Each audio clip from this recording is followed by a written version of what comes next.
At the very same time that America refused to give the Negro any land, through an act of Congress, our government was giving away millions of acres of land in the West and the Midwest, which meant that it was willing to undergird its white peasants from Europe with an economic floor. But not only did they give the land, they built land-grant colleges with government money to teach them how to farm. Not only that, they provided county agents to further their expertise in farming. Not only that, they provided low interest rates in order that they could mechanize their farms.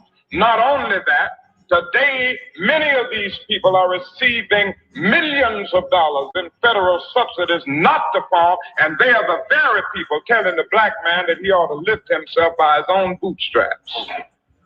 And this is what we are faced with, and this is the reality. Now, when we come to Washington in this campaign, we are coming to get our check. What's up, ADOS and our allies? You know who it is, family. Angela Nirvana, your hostess with the mostest on the Friends of ADOS TV channel, bringing you those ADOS hot topics and making the case for reparations, making the case for weaponizing our vote and socializing our suffering. And today, family, yes, we've got the illustrious, the beautiful, the talented, the brilliant Dawn Paige, founder of Concerned Black American Citizens. Yes, she's my guest today, family, to help me unpack the stimulus. What the ADOS family can expect in this stimulus package? Yes, family, it's coming.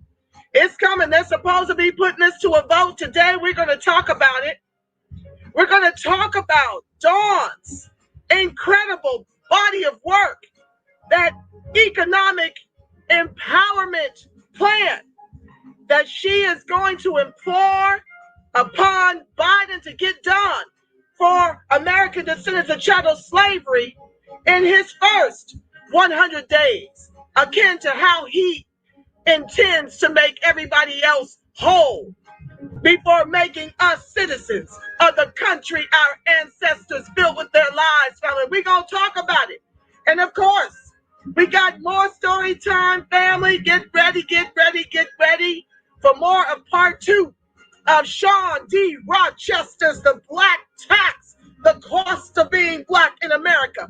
Oh yeah, we're going to explore the cost, because everything we do here is to coalesce support around the reparations that we are owed, the debt that is owed for slavery, Jim Crow, and accrued ongoing systemic racism, oppression, and disadvantage in the country our ancestors built with their lives. Yes, family.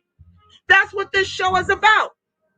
It's about those ADOS politics, digging in and understanding the breadth and depth of how large this thing is, right?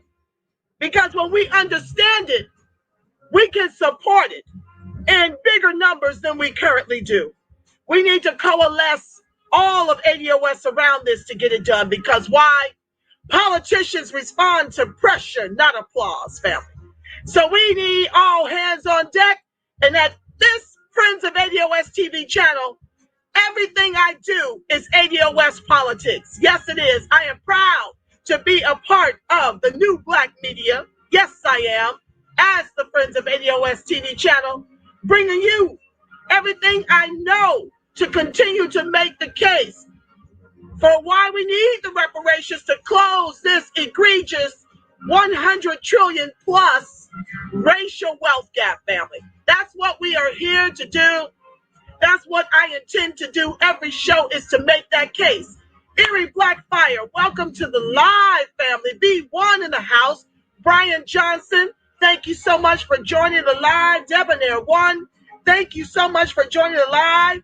And for those of you who have yet to type where you're heralding from, I want to thank you so much for spending your Sunday afternoon, evening with friends of ADOS TV channel. Thank you for joining the live. We're going to dig right in while our guest prepares to come on. I'm going to bring her up momentarily. There she is, Dawn Paige of Concerned Black American Citizens. Ladies and gentlemen, presenting. Stand by. Hi, sis. Hey. Thank you so much. Welcome to the live family. We so appreciate you being here. We have to take care of some ADOS life. Let everyone in the household know we are currently busy. Hold on just a second. Absolutely, fam. Handling a business, ADOS life is forever happening. I do want to read, as a reminder, about the debt that is owed. I'm going to read this real quick before we segue into the topic of the day. I'm going to get this recorded. Since slavery, by definition, is a 100% tax on all labor produced by a slave, it is imperative that we understand the size of the tax imposed on enslaved people in terms of their uncompensated labor prior to emancipation. Some researchers have estimated that the value of the labor extracted from enslaved Africans was up to 24 trillion and others up to 97 trillion. Taking an average of these estimates yields a conservative valuation of up to $50 trillion, which is the effective size of tax imposed on Black people between 1619 and 1860. These estimates do not include any cost associated with the unimaginable pain and suffering, such as murder, rape, torture, separation of families, denied entrepreneurial enterprise, denial of education, theft of inventions and intellectual property, denial of freedom, and the right to pursue happiness that accompanied and accompanies, did you hear that? The daily life of a slave over the course of 17 generations. What's up, Trey Lincoln? Thank you for joining the live, fam. Yes, Dawn, did you want to speak to that? That's kind of like how I like to set the tone for what this show does, 2 to 3 times a week, is to help the people, especially our newcomers, to understand the cost involved and the debt that is owed and why we stay constantly on our square. Did you want to speak to that? No, I agree with everything that there is. It's important that everyone understand that reparations is a debt that's owed and it's not handout and it's not charity, and there is no statute of limitations on an inheritance. And those numbers are in the ballpark. Absolutely. I thank you so much for joining the live. Can you share with my newcomers who you are? We have people watching from all over the world, and it's probably been some time since they've seen you as a guest on my show. That's in the archives, but could you just share who you are and a little bit about what you do in these ADOS streets to help advance the cause for reparations? Well, my name is Dawn Paige, and I am in Cary, North Carolina, and I'm a founding member of the Triangle ADOS chapter here in North Carolina. So we do a lot of work on the ground. We go out into the neighborhood and do canvassing. We have education about the ADOS movement, educating people on the debt that's owed. And we hold monthly chapter meetings. Check us out on Facebook. It's Triangle ADOS. But I'm here with my day job, which is Concerned Black American Citizens. And Concerned Black American Citizens is essentially a political field organizing collaborative of volunteers that are advocating for any kind of legislative action that will close the racial wealth gap and restore the Black family, which we believe can only be done with reparations and the ending of mass incarceration. Amen to that, Dawn. So let's just jump right in. What I'd like to do is talk a little bit about the stimulus and what our people can expect. And I also want you to read aloud your economic empowerment letter, or I can read it aloud, whichever you prefer, and talk about, Oh, go ahead and I'm listening. Yes. And anything else you want to explore, but those are the two things.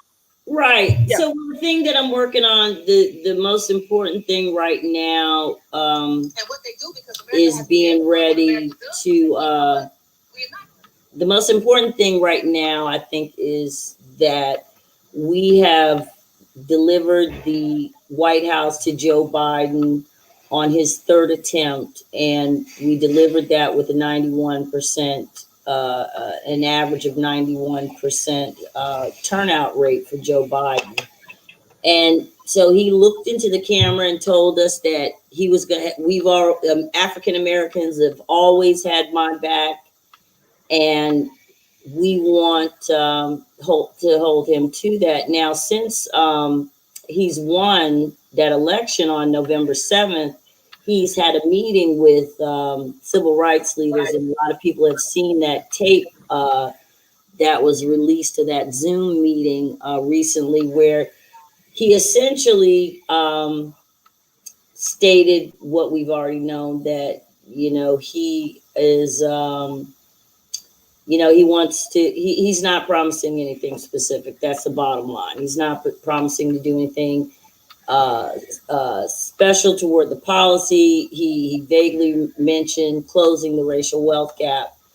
So while he's telling us to wait or not offering any kind of specific policies after, you know, delivering such a policy at the same promise at the same time, you know, he's offered various other interest groups very specific policies. For instance, he's got day one policies that he says he's going to implement for immigration, for the LGBTQ community, et cetera, but nothing for us. So, of course, that doesn't sit well with us. It shouldn't sit well with Black voters, because we have been waiting for over 60 years since we've started voting en masse for Democrats to get some sort of policies that will improve our condition. But as we've seen, all we've seen is an increasing of these disparities on every wellness indicator. And so it's just enough is enough. And so that, in that spirit, I wrote some policy because I want us to have, a lot of people you know, on social media are talking about, well, we've already voted him in. We should have expected to get this kind of response from him. We have no leverage. And I say that I reject that. I do believe that we have leverage. We have leverage in that on several fronts, but the primary and the most recent is the fact that we elected this man president at a rate of 91%, and he would not have won without us. So in that spirit and the disappointment with his reaction, I've been working on just thinking about how we were going to just keep the pressure on the politicians, on our so-called advocates, because, you know, the election is over now.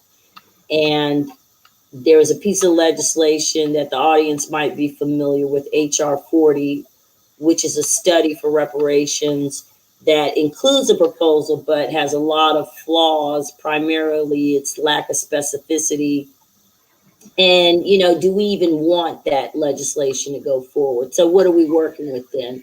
We've given him the election. He's disrespected us, our quote unquote leaders. And he is now, you know, kind of telling us to wait. At the same time, he's passing out goodies to every other constituency that did not get him in that place. So I think that what we can do, it occurred to me in reading when I was looking at the CARES Act and trying to get some COVID release. One of the initiatives, Concern Black Americans, I look at issues that, you know, affect us, that I have a passion about and am interested in, and that I think is a soft target, and that is not being an area that's not being covered by the main ADOS movement. So I just act, you know, like I said, ADOS is my life. Concern Black Americans is my day job. So that's the way I look at it. And so I have different initiatives that various ADOS members at large and even chapter members come together. Angela Nirvana is also really concerned Black American citizens. Yes, I am. Collaborator as well. So she has worked on a couple of projects in the past, like the Comcast and getting sending out solicitation letters to try to get support for Byron Allen's case, not him per se, but the case. So anyway, just trying to think about what is it we can use. We can't use HR 40 because we don't necessarily even want that to pass. It's not sufficient. So I'm thinking it's legislation. I don't write legislation. I have policy ideas and I write. And, you know, like I said, I look for soft targets, something that some impact. And it occurred to me when I was looking at doing some work when I was doing the earlier initiative, which was $6,000 a month for 24 months in pandemic relief for descendants of American chattel slavery. I was looking through the CARES Act and I noticed that there was a special section in there for a group called, which I had never seen it, AAPI, which stands for Asian American Pacific Islanders. And this was, so I didn't really think anything of it. And there was also a section in there for Latinos, and there was a section in there that referred to socially disadvantaged people, and they all had a reference that referred back to a previous piece of legislation or documentation. And so long story short, fast forward, I was just looking, I guess I was just looking, just trying to come up with some ideas. And so it occurred to me that an executive order strategy might be the best strategy for us. I was looking at it, so I was thinking about, had been doing some work on the Justice for Black Farmers Act, combing through that. And that's when, again, I saw AAPI or that group show up. And so then I just started putting two and two together. And I discovered that not only do the Latinos and the American Indians or the Bureau of Native American Affairs and then AAPI all have, well, I'll stick with the Latinos and AAPI both have economic empowerment acts. The Latino Act is called the Latino Prosperity Act. But they both have the express mission to raise the standard of living of those two groups and to pursue their economic prosperity specifically. That is the mission. And what these two, and what this, and I'm going to now narrow my focus in onto AAPI because that was most recently signed by Trump. But when I go through and I do the work and start looking at the history of this piece of legislation, because I had also seen it in the CARES Act, and it clicks to me, oh, so Trump signed an Economic Empowerment Act for AAPI. Now I look in the CARES Act, and there's a special section in there for AAPI, which is Asian American Pacific Islanders. So there's a special act in the stimulus bill for them. There's a special section in the stimulus bill for the Latinos. There's a special section in the bill for Native Americans, but there's no such special section for us. So when I look at this thing, I realize so they get 2 bites at the apple as a general citizen through the CARES Act, but also through these special acts, this special section. And so it turns out that as I look more into this Economic Empowerment Act that's referred to, I realized that it was first signed into or became, it was enacted under Bill Clinton. So that means this thing has been in place for over 20 years. And let's recall that when the Japanese got there, before they got, Japanese Americans got reparations, they were poor and at a wealth disadvantage. They had all their property taken from them. So we look on these income charts, we'll see the impact of that 20 plus year economic program, and the fact that they also got reparations. And not to say that they are specifically part of this AAPI, but they are connected, and that the wealth gap is closed for them. So there's that, because that is the mission of those two, of that AAPI, is to raise their standard of living, increase their economic prosperity. So what that Economic Empowerment Act did for them is and all of them do the same thing. The first thing they do is that the president says, this is what I want it to do. I want it to make their lives better and to make them more prosperous here in America because they deserve it. That's what it says, essentially. Then it establishes an unpaid commission that is staffed by all of the department heads, all of the relevant department heads. Unpaid is the operative word. They are employees. Let's tie that to the fact that they want about 12 million just to start studying the toothless HR 40. Go ahead. So they're already paid because they're government employees. So that's double dipping. We should not need 12 million to study a repair we know that's already owed. So they staff the president's commission. So the president's cabinet staffs the commission. And then, and so they staff the commission. So we have the order, we have the commission. And so let's say we name it, so whatever it's named. But at the same time, concurrently, so you have all of my bosses are on the commission.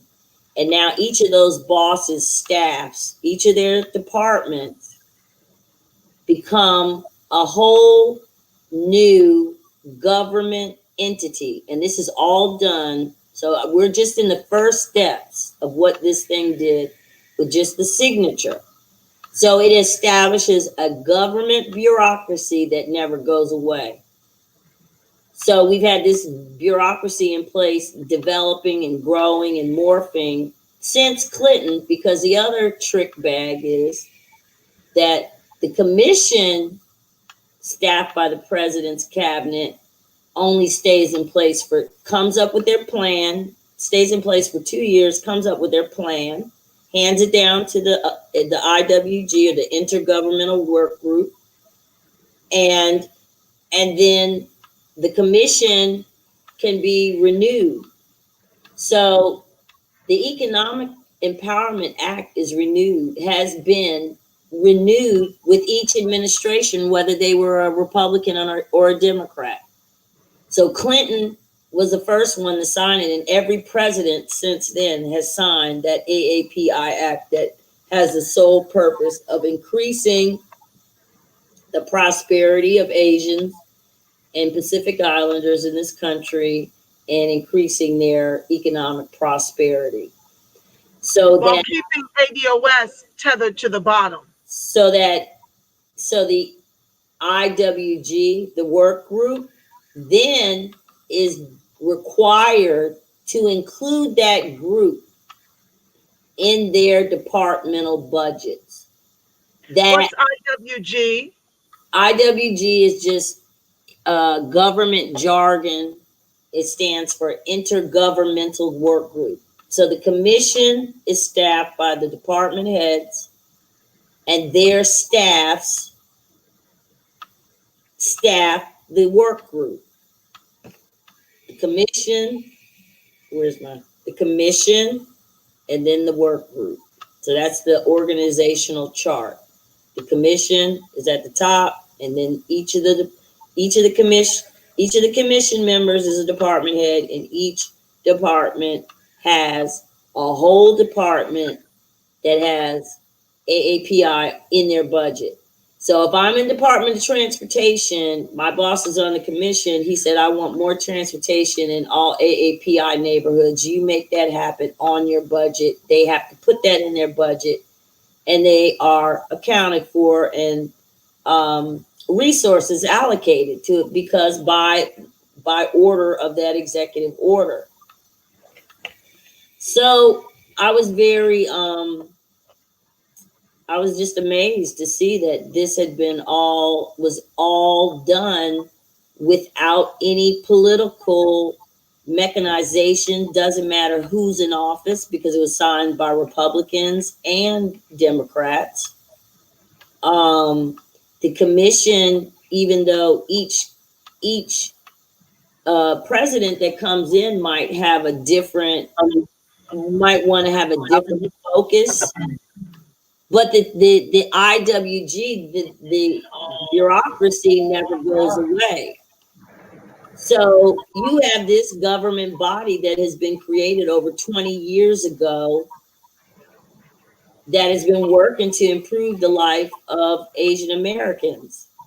It's not a bill, it's actually an executive order. And that is the beauty of this whole strategy. So we say, no, we don't have any leverage over Joe Biden. And I say, yes, we do. What we have is a 91% win that we delivered him. And we have, he can't hide from an executive order. Obama brought 11 million dreamers, made them citizens just with the stroke of a pen. We're talking about fuck HR 40, fuck the Congress, who cares who's in the Senate? An executive order is signed by the president only. How is Joe Biden going to look at us after having signed an executive order or having a precedent set for specific groups, because they always try to use the racial thing for specific groups, and then say no to us? The other thing is, why is no one asking? Why is no one using this strategy? That I find unconscionable almost. But, yeah, I mean, where's the CBC on this? Isn't that what we vote for when we vote for Congress people to represent us? I love your brilliant mind and how you put this together, and I can't wait until you give us our marching orders to how to support you in this executive order that you're going, this economic empowerment letter that you're going to weaponize for our advancement. But why isn't our elected officials that look like us fighting for us to be included? They just don't have the I don't think we have ever really organized around specific demands ever. We organize around getting out the vote, but we don't organize around issues. There are a lot of political organizations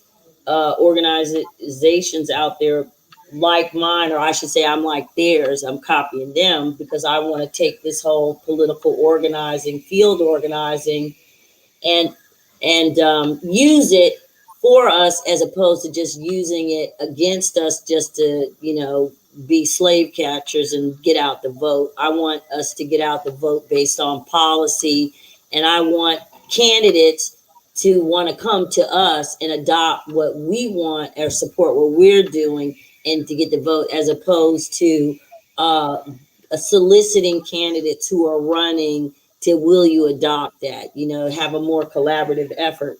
So with that all being said, all of that being brought together, if you go to cbacusa.org, and I'm going to read the premise to what we have here. So once I did all that groundwork and came up with the strategy, what I did is I went back and I looked at the fact that there had actually been an apology issued. So I'll put these three things together: the apology, the win, and the promise.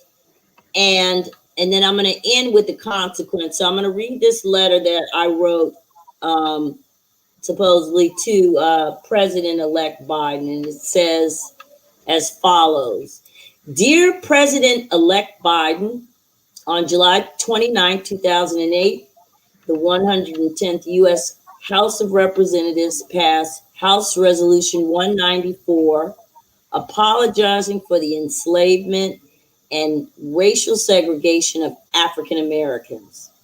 Whereas a genuine apology is an important and necessary first step in the process of racial reconciliation, it goes on.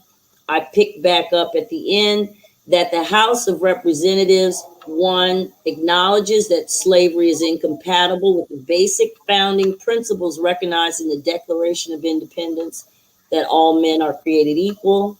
Two, acknowledges that the fundamental injustice, cruelty, brutality, and inhumanity of slavery and Jim Crow, apologizes to African Americans on behalf of the people of the United States for the wrongs committed against them and their ancestors who suffered under slavery and Jim Crow.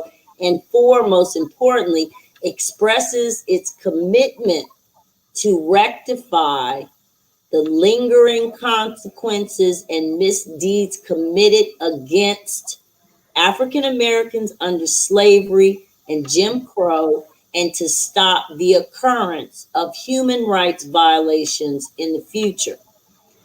So that is their letter. And I go on to say, unlike women, indigenous people, or AAPI, who have had longstanding rollover executive orders in place and have their constituencies' prosperity as their goal, such as the executive order establishing the White House Council on Native American Affairs, or executive order on economic empowerment of Asian Americans and Pacific Islanders, or the executive order on the White House Hispanic Prosperity Initiative.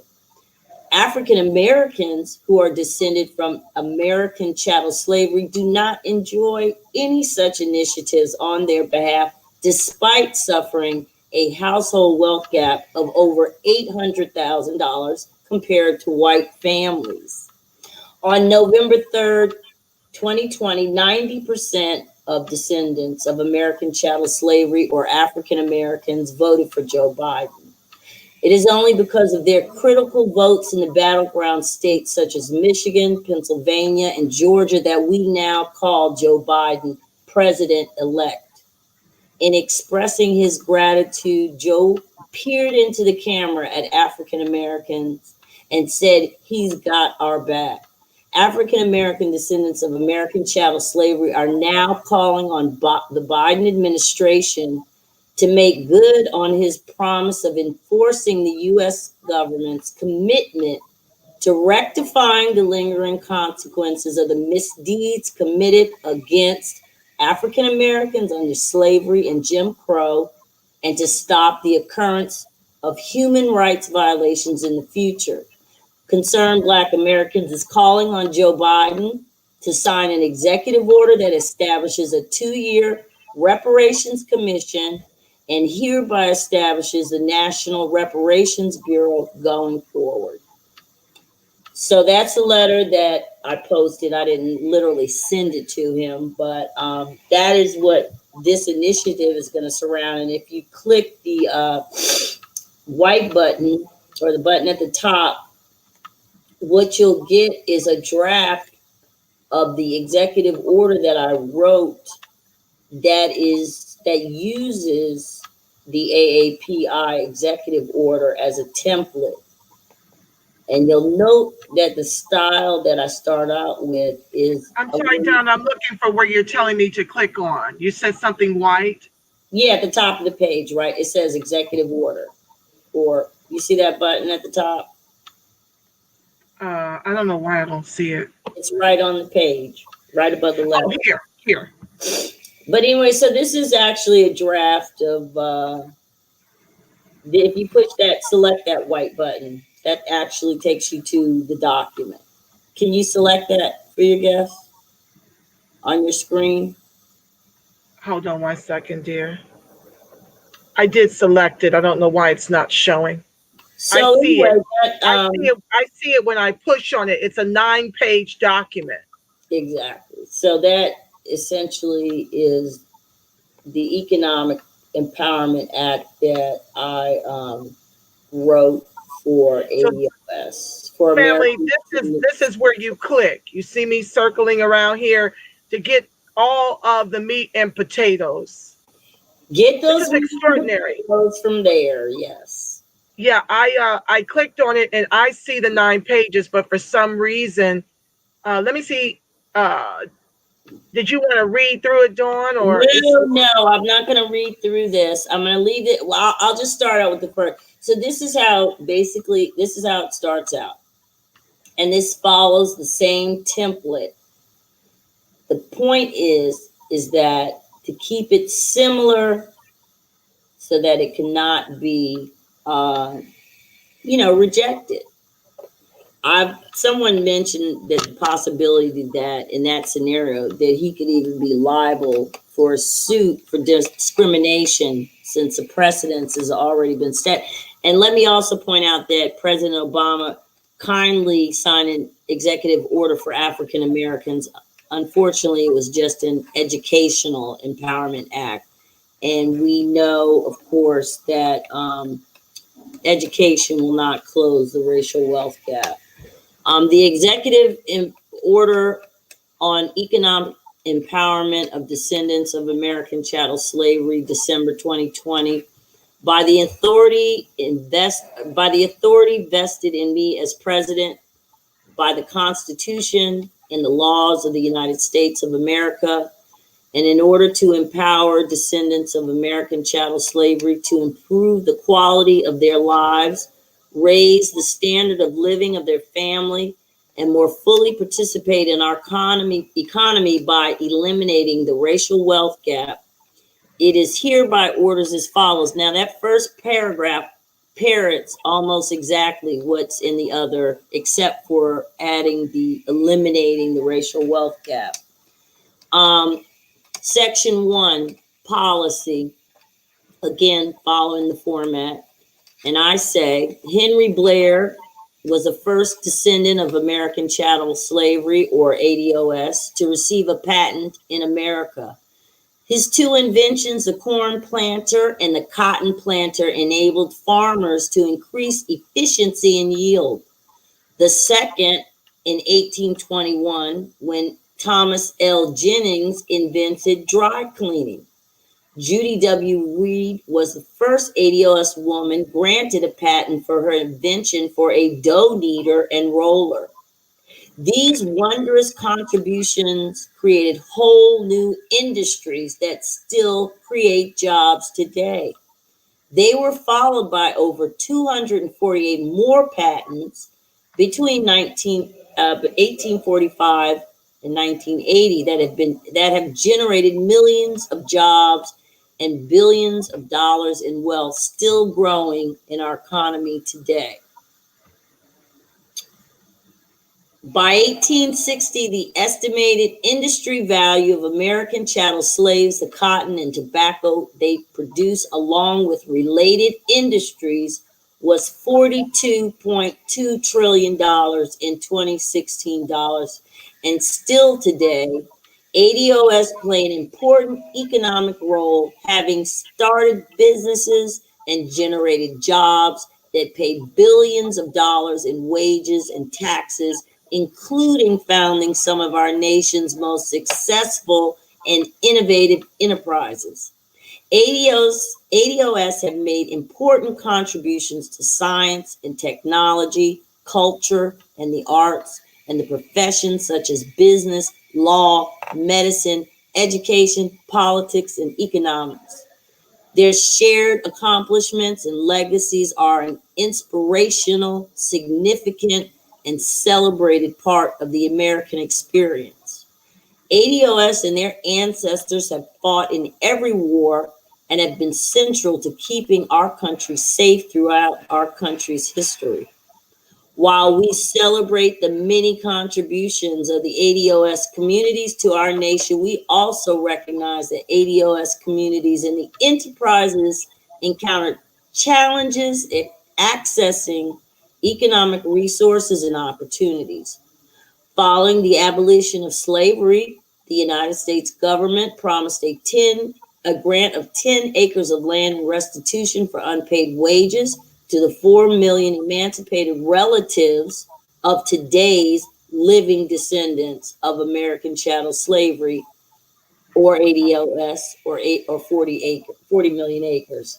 This promise was never fulfilled and is the root of the 800,000 negative household wealth gap between ADOS and white families. Following the abolition of slavery, the United States government at the federal, state, and local levels continue to perpetrate, condone, and often profit from the practices that continue to brutalize and disadvantage ADOS, including sharecropping, convict leasing, Jim Crow laws, redlining, unequal education, and disproportionate treatment at the hands of the criminal justice system.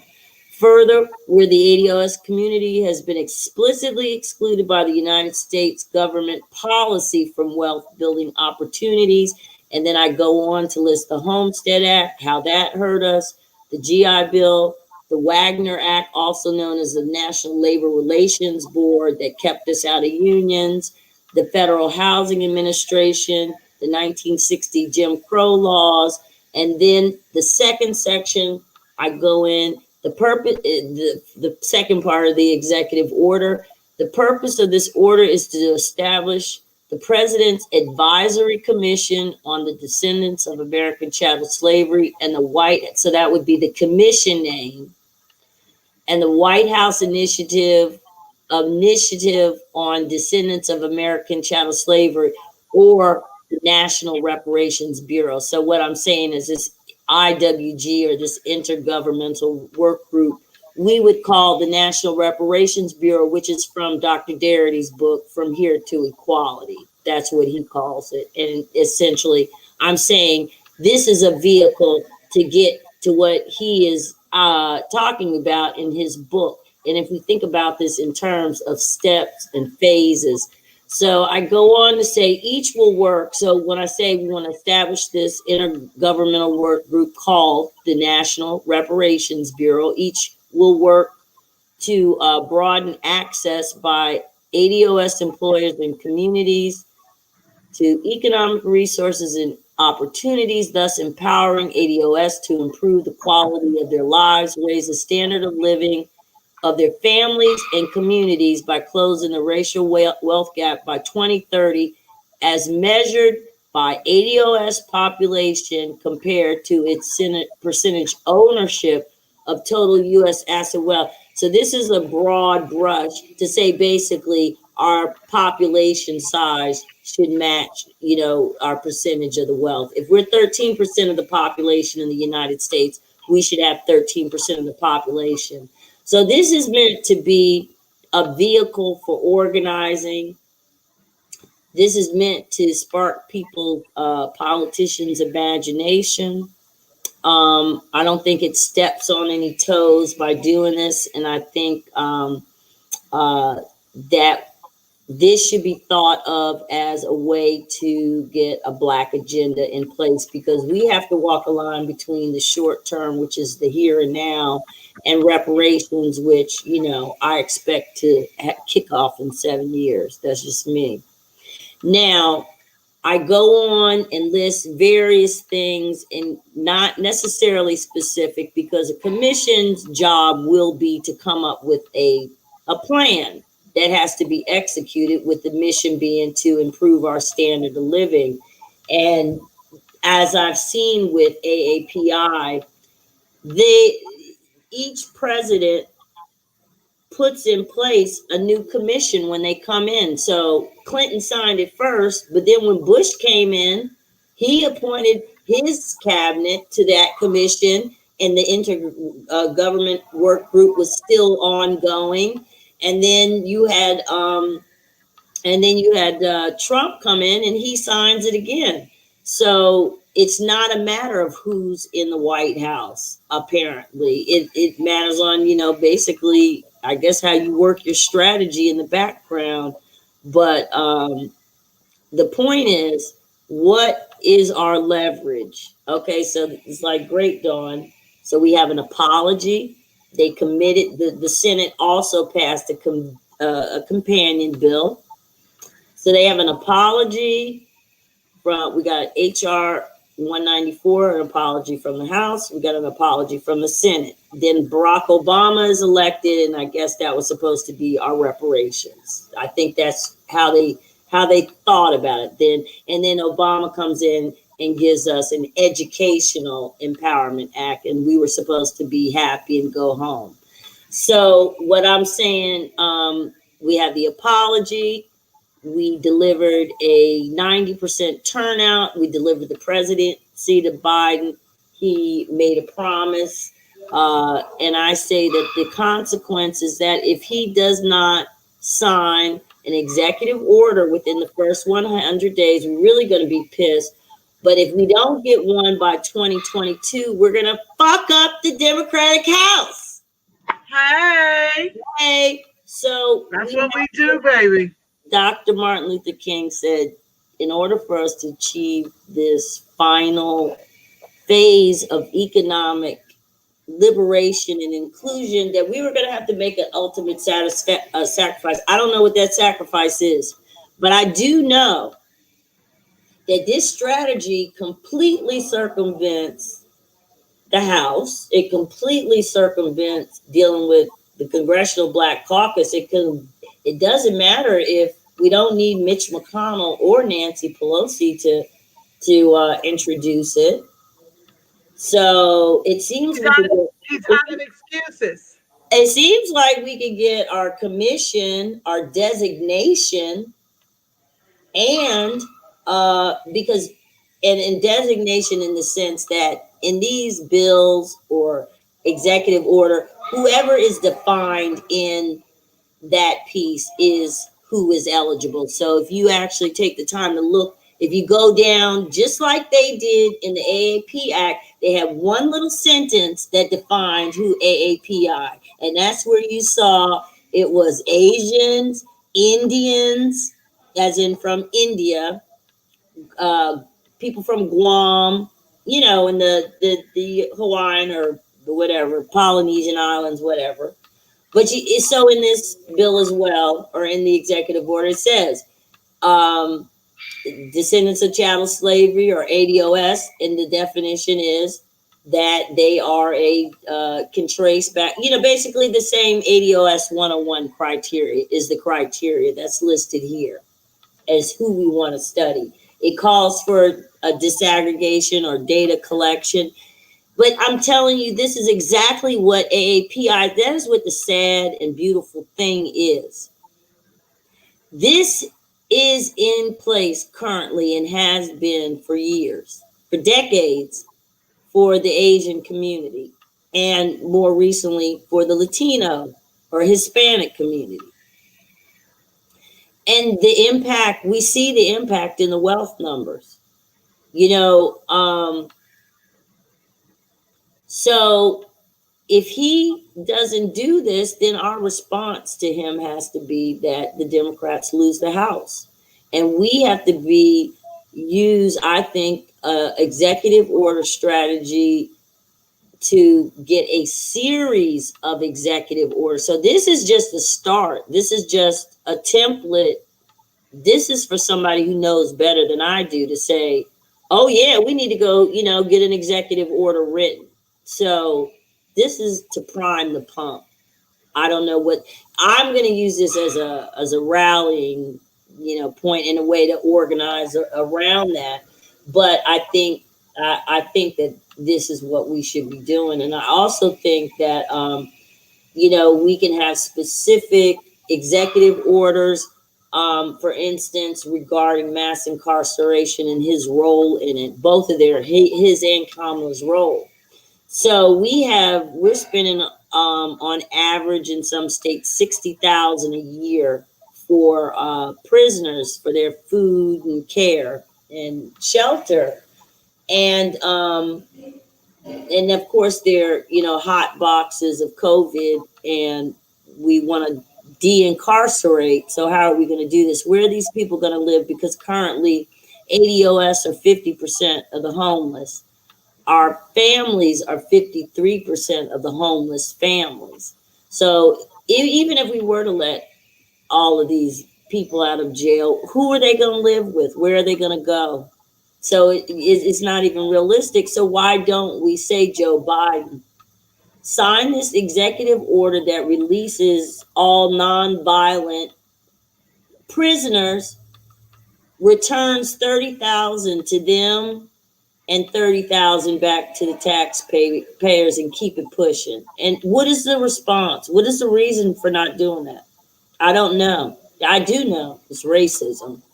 But the thing is, Joe Biden can do that with a strike of a pen.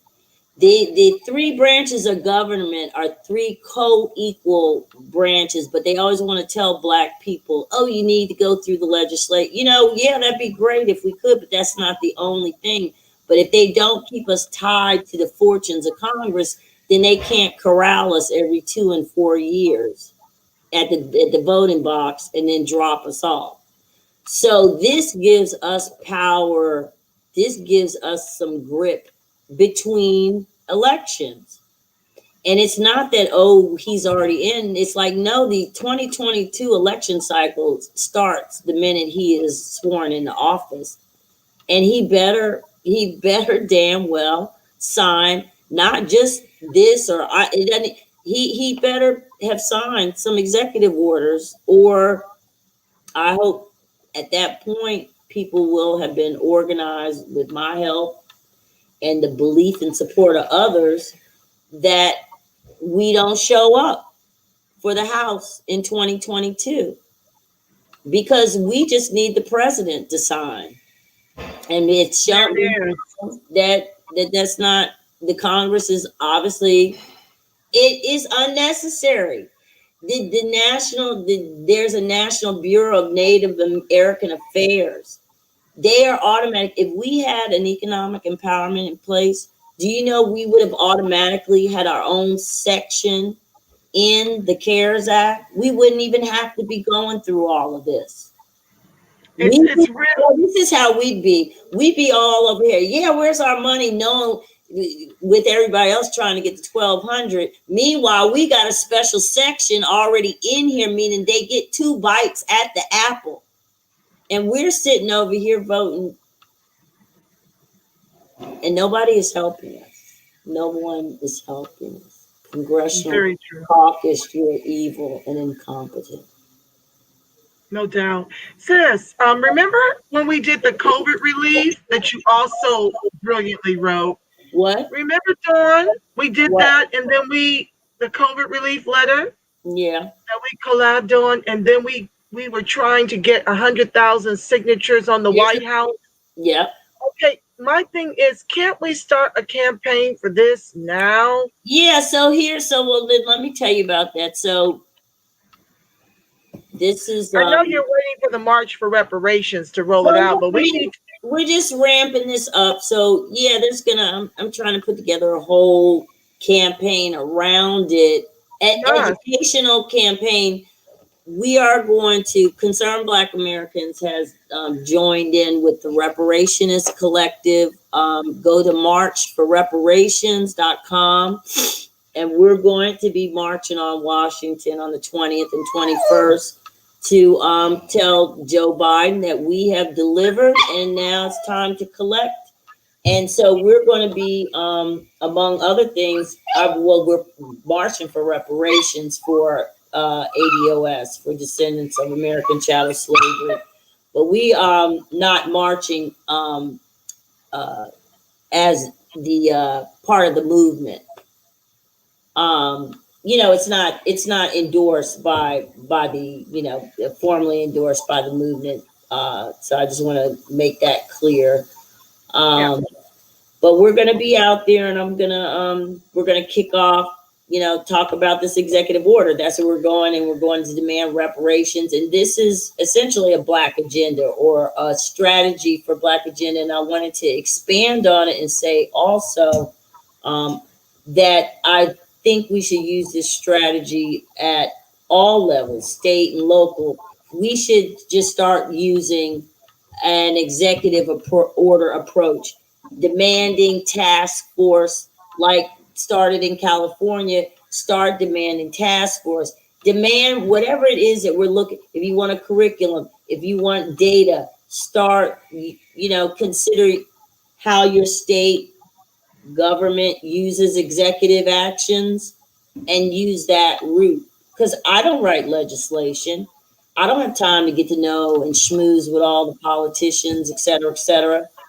It's a way for us to stay in front of them. And if you take a look at your ballotopedia.com and look at, if you're into, crunching numbers like that and seeing what kind of, like, our governor won with 10,000 votes in a red state. We have a Democratic governor in North Carolina. We had the Wilmington massacre here, and it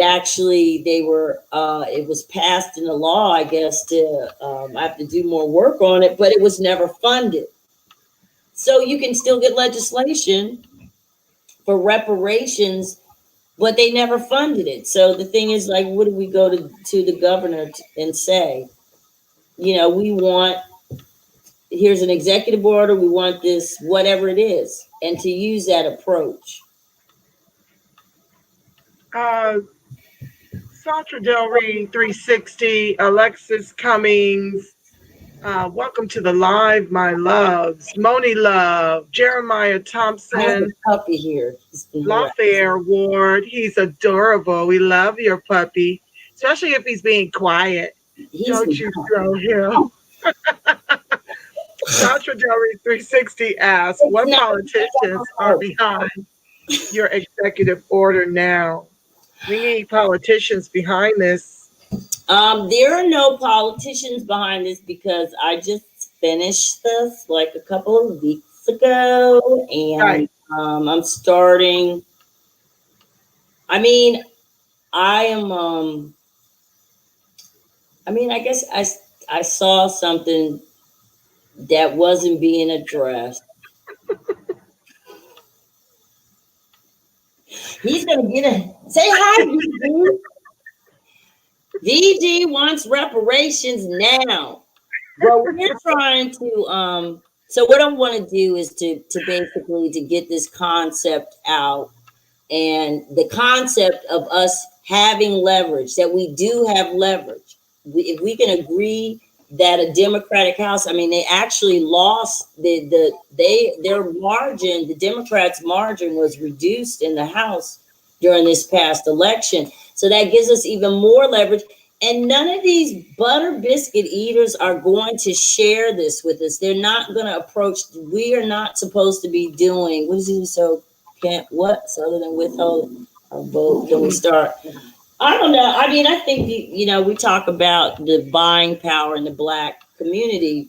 We're sharing 42 million, are sharing about 700 billion versus 100 trillion for white families. I think, I think we do need to come up with some new form of civil disobedience because, you know, BLM has screwed up the whole protest game. So, you know, nobody's trying to go out there and get that kind of smoke.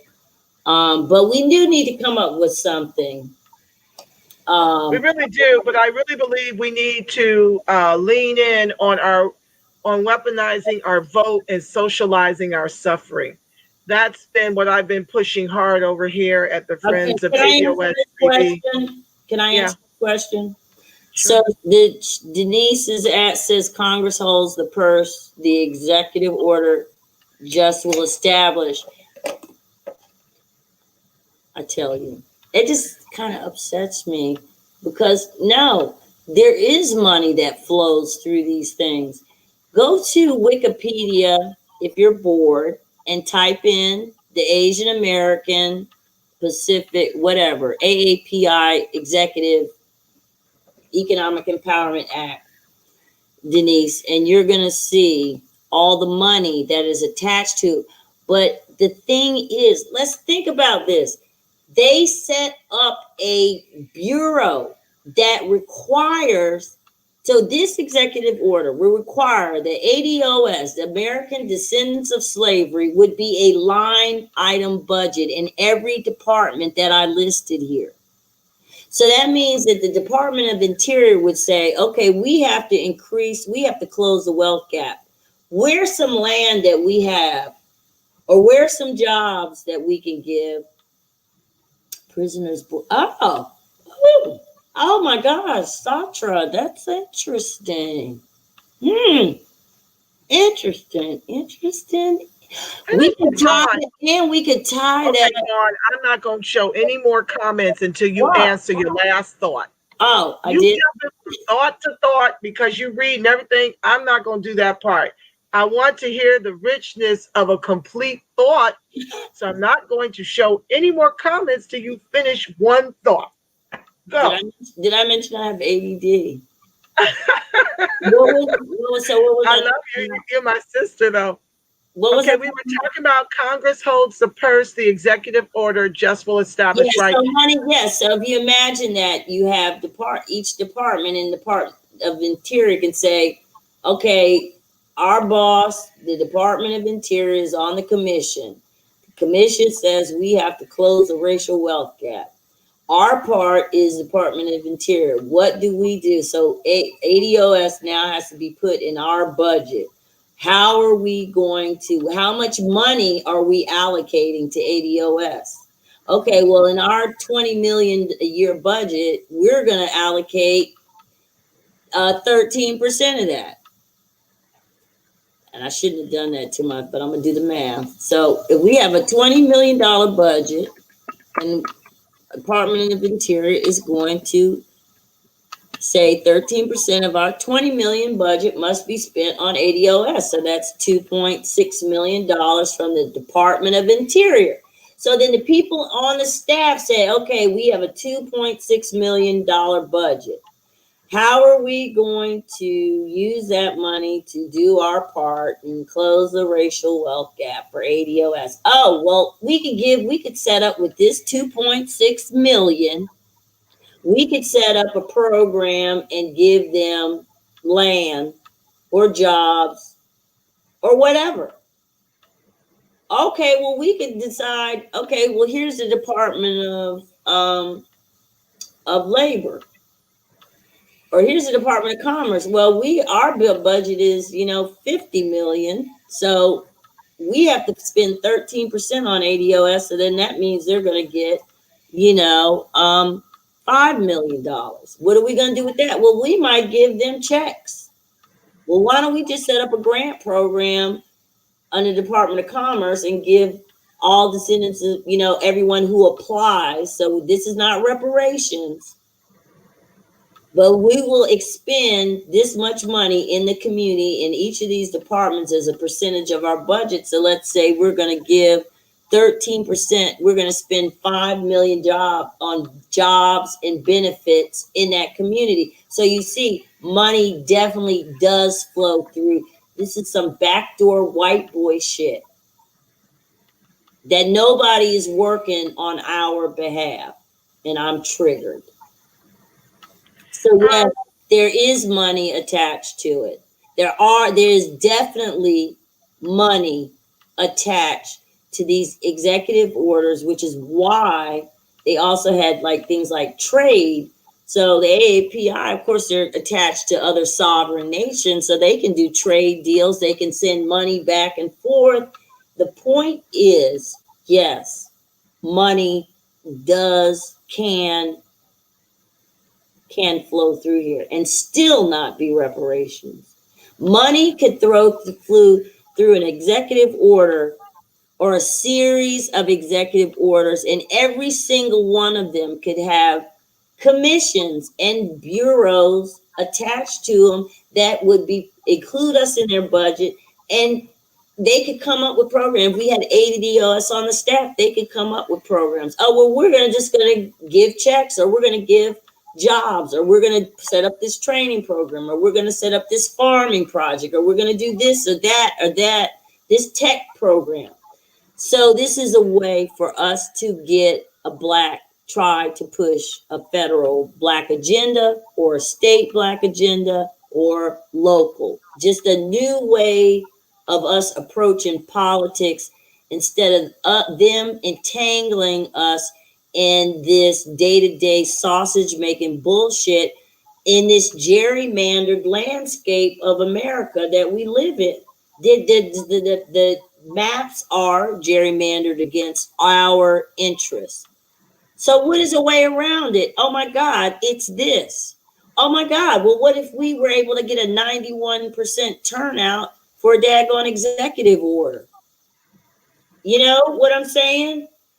We have an enormous amount. They say there is definitely Black unity. It's just all siphoned off and vultured into November 3rd or any given election day, and then we're sent home. Can you address Sandra Del Reed? You were excited behind her suggestion for a prisoners boycott being more effective than a consumer boycott. How so? I don't know what that means. It just sounds like it's something that if like prisoners did something, it's very visible, concentrated, and it could be attached to an executive order like I was just talking about, where a de-incarceration executive order where he has a moral debt that he owes to the Black community, and to call on that moral debt and say, yeah, we'll de-incarcerate all the nonviolent prisoners, Black or white, because again, we're, let's think about for us, but Black or white, but give them 50% of the savings, split the savings. Therefore, you cut down on recidivism because they have money to get an apartment, and it's better. We're talking about giving people, UBI. So why wouldn't you de-incarcerate and stop warehousing human beings, send them back into their communities with that money? And it's a humane thing to do, but not only that, it is an economic stimulus. So do we understand like the pure logic, and not only just logic, the financial return? Because Citigroup reports have already been issued that there is a financial cost to discrimination. So again, when we have these talking points and we can go to Biden. That was about $16 trillion, wasn't it, Dawn? Yes, but that was like calculate $16 trillion over the course of, I think, since 2010 or over the course of some years. But we're talking about an economic stimulus. So I think everything we approach them with, everything to do with us, can be tied back to some sort of financial benefit for both us and the economy. So that's how we know it's all racially driven, because, this is a capitalistic society, and that's how we know we are, definitely tied to the bottom. There's a reason, because there's an actual financial return, but I think that's part of my job too, is to emphasize those talking points. I focus on, the benefits, because I think white people respond more to math and logic and. Well, moving on, my sweet. I thank you for that segment. We're at 100, an hour, a little over an hour. So I do want to dig into a little bit about what people can expect from the stimulus that's, to my understanding, they're trying to sign off on today. Yeah, well, we'll see. It's just such a. Let me just share the screen and you and I can go through it and talk about it. Hold on.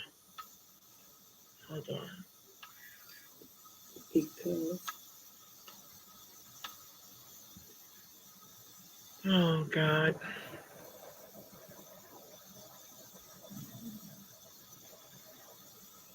Okay. All right. So I'm just going to read a couple of little paragraphs out of this thing. They're small. This is from, I'm reading from CNN.com. This is from, I want to say, this was updated today, I think. Let's see here.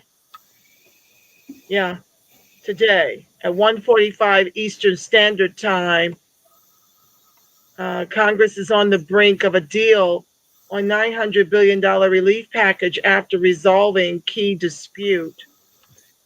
Okay, after days of tense, I'm jumping down.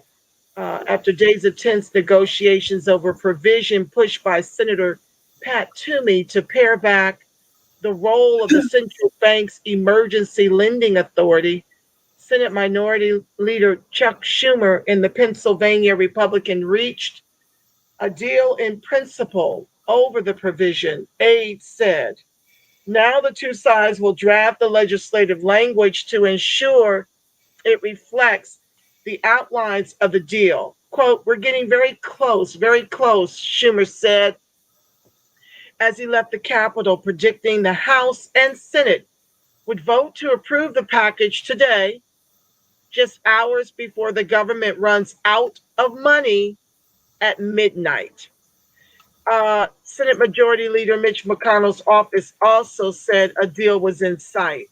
The exact details of the agreement still need to be seen, and there are hurdles awaiting congressional leaders as they push for quick passage of the $900 billion relief deal, which is expected to include $300 per week in jobless benefits. That's down from $600, family.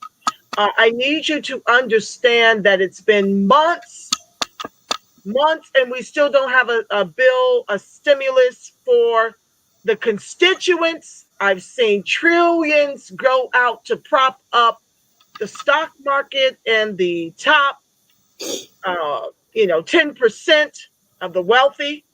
I've seen small business loans that were intended for small businesses, which are now decimated. About 60% of small businesses will not be able to reopen their doors. I've seen that money allocated in the millions to big corporations that haven't given this money back. And now they're talking about after 60 million people have been laid off from their work due to this pandemic, they're talking about decreasing what was added to the state jobless benefit, which was $600 the first time around. Now they're reducing it to $300 as the terms and conditions of people being able to stay in their homes is expiring at the end of the month. So you know how it goes. You're decreasing the money and you're bringing in the money late if this passes today by midnight. And people are already so far behind. And I just really resent the government for putting our people in such a dire situation financially. It broke my heart to see the food lines and then people taking their Thanksgiving meals back to their cars where they're currently living. While these folks just enrich themselves and we're close to Christmas, and you know what that's going to mean for families who can't eat or are risking having their roofs taken out from under them at the end of the month. So it's going to be $300 per week because they did not like the fact that many Americans actually got a pay increase when $600 was added to their state unemployment insurance, which is the shame on this country with 3Ks. It is a shame that you can be mad at someone having more wealth while during a pandemic than they do just living an American life. So that's a shame and a stain on this country. They're going to do direct payments down from $1,200 to $600 for individuals. Now, I want you to understand that this money could be used to stimulate the economy. Out here in Los Angeles, they've got the unmitigated gall to allow Hollywood to keep doing business while the small business owners can't even open up their restaurants. They are losing their shirts during this pandemic, while the rich continue to pillage the storehouse and let the people eat dirt. So you're getting a direct payment of $600 if this passes.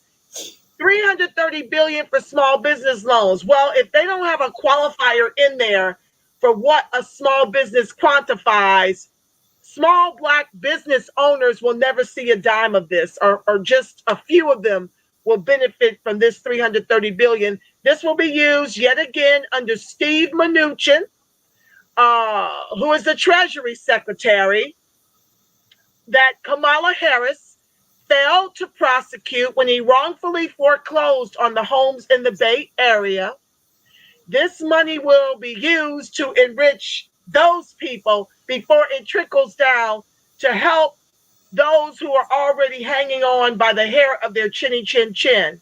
Can I point out that this is why it's important who the treasurer, the Secretary of Treasury. So Janet Yellen has been named for that position, and I always point out that her assistant, the assistant treasurer, is a Nigerian immigrant, and it's important because people's attitudes and where they grow up impact and show up in their policies that they make. I mean, Steve Mnuchin obviously doesn't know anyone who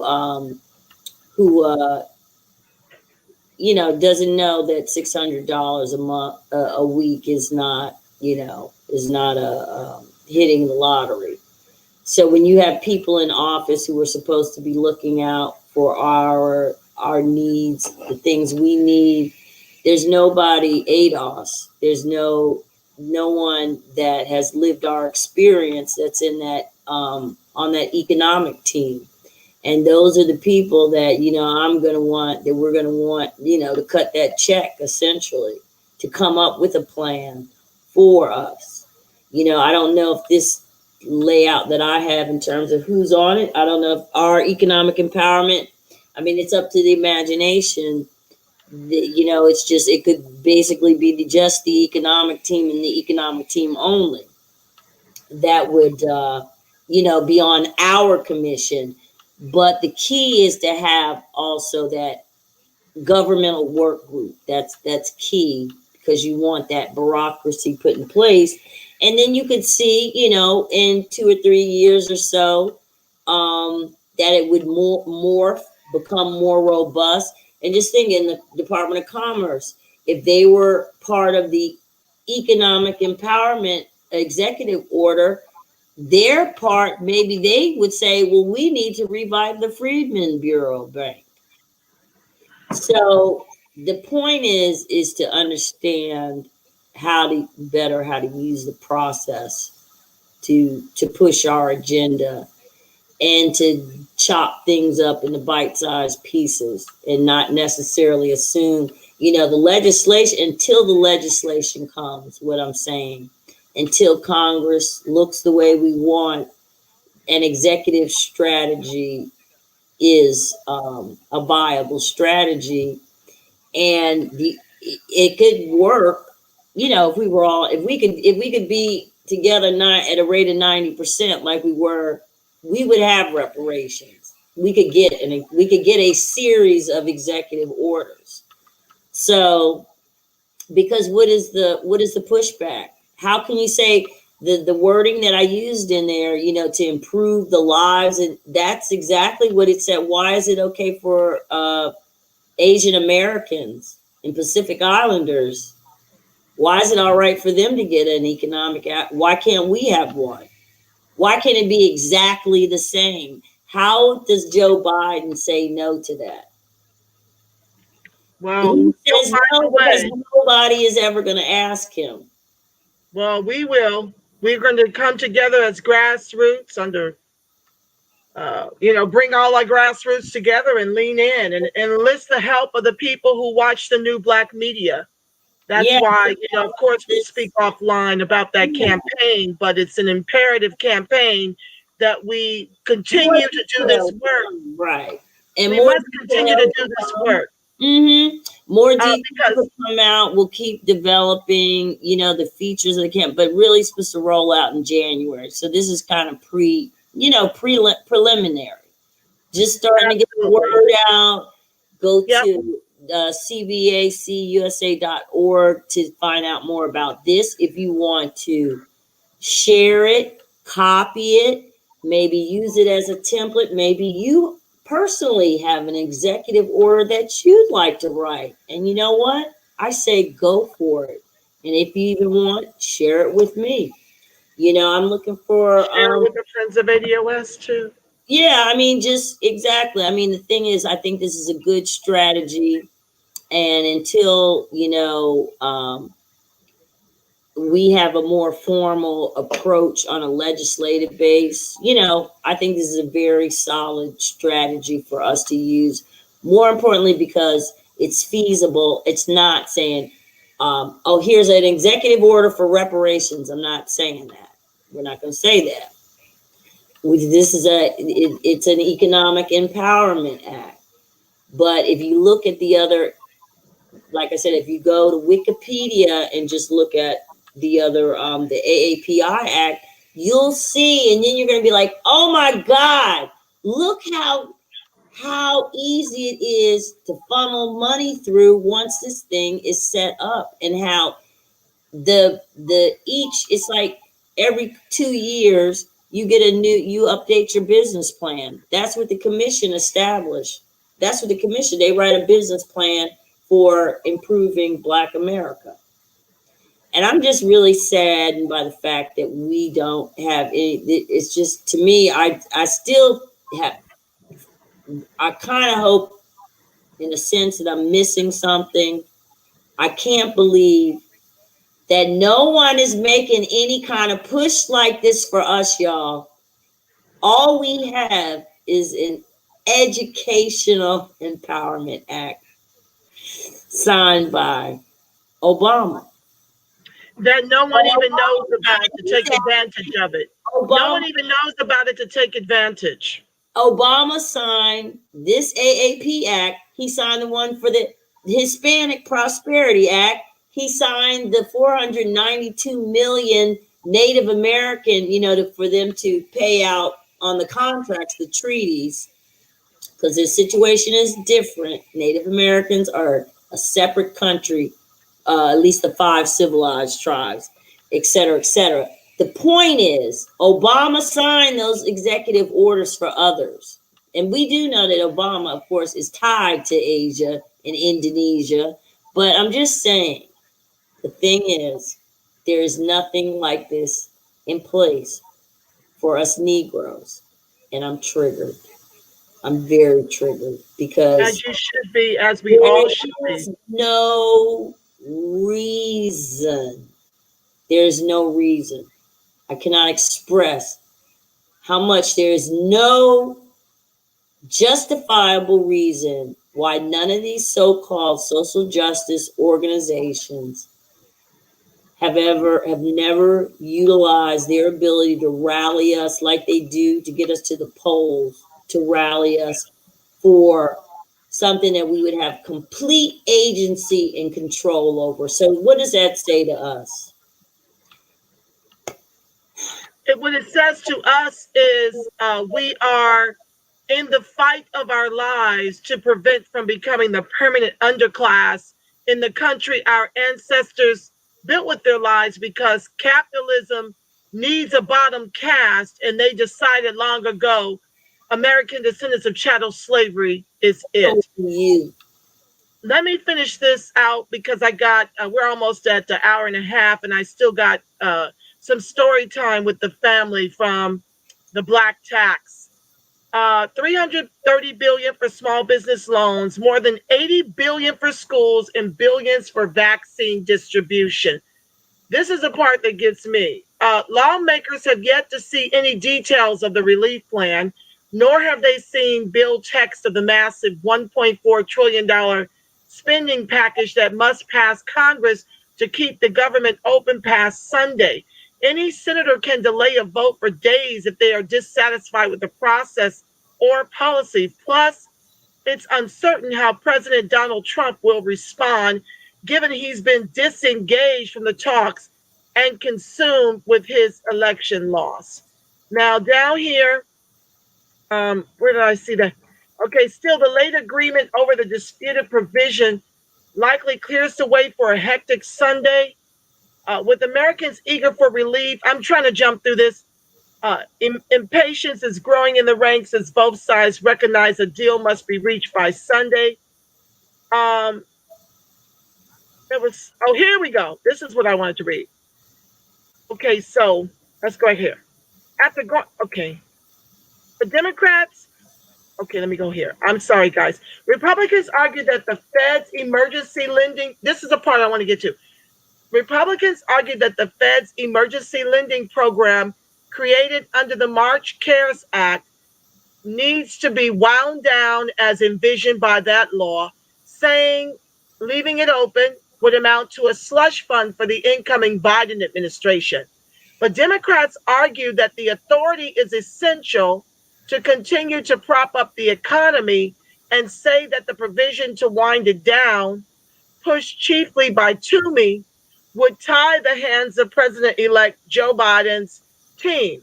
Quote, after going back and forth all day with Leader Schumer, Senator Toomey has agreed to drop the broad language in his proposal that would have prevented the Fed chair from establishing similar facilities in the future to the ones created in March.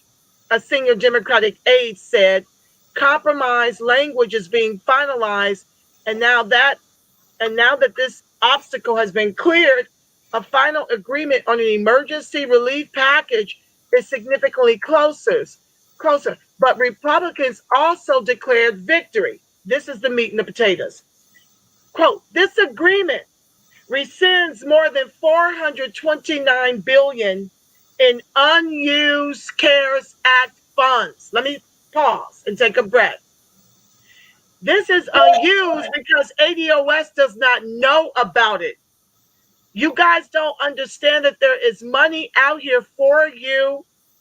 You must do a couple of things. These are some solutions.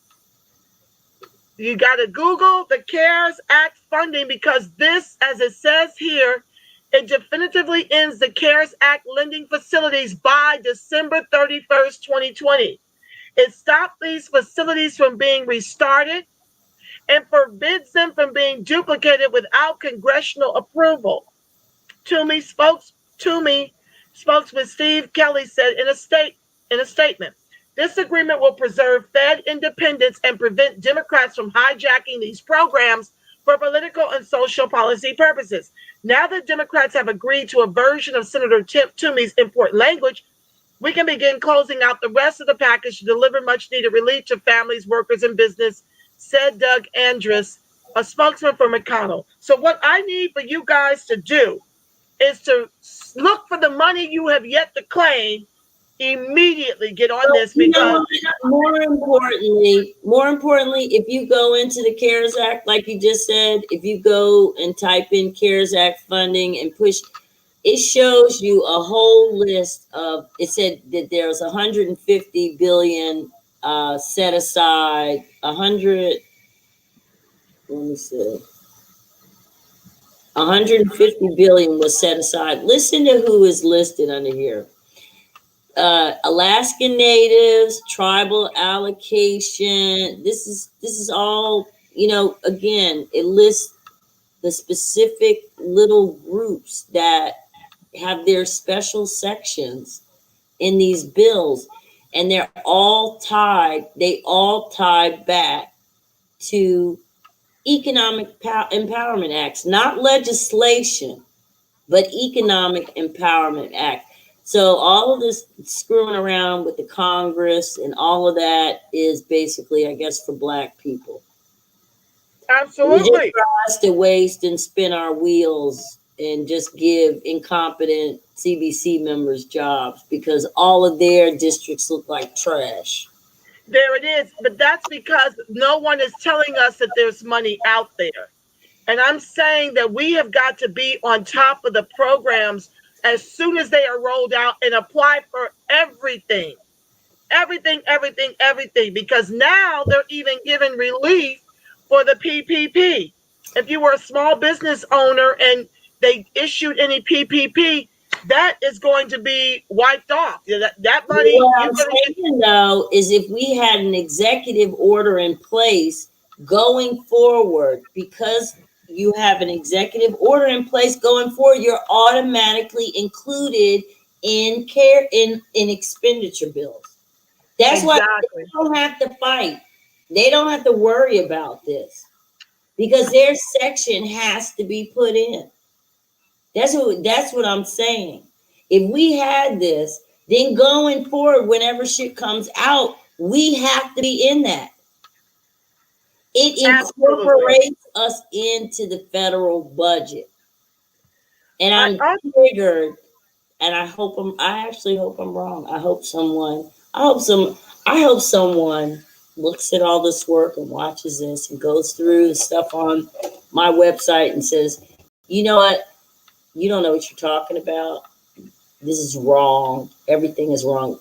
I mean, because I hope there has to be something. I have to be missing something.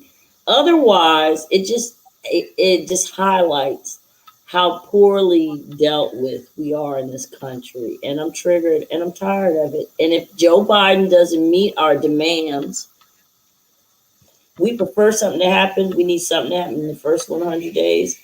But I tell you what, if we don't have some serious policy on the books via executive order, because I don't know how else we would get it, then we have to be prepared to cause the Democrats to lose the U.S. House.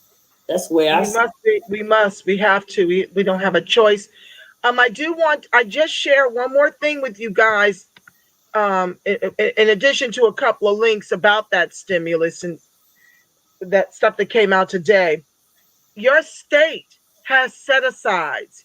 You must find the money in your state, especially for COVID rental assistance. They have millions that ADOS knows not of because we're learning, right, how to be more politically engaged and involved to get whatever crumbs are at that table until we can get this kind of advocacy in Congress for ourselves, where it just is an automatic gift to our accounts and we don't have to worry about, the Easter egg hunt, right? Like it's just there and we don't have to be concerned. I don't know that will ever be a time for ADOS life. You should always stay on top, especially during pandemics, to find out not just what the federal has in terms of stimulus, but your local and state stimulus. It is incredible the money that the states are doling out, and it never gets to ADOS because we don't even know it's there and we don't know where to look.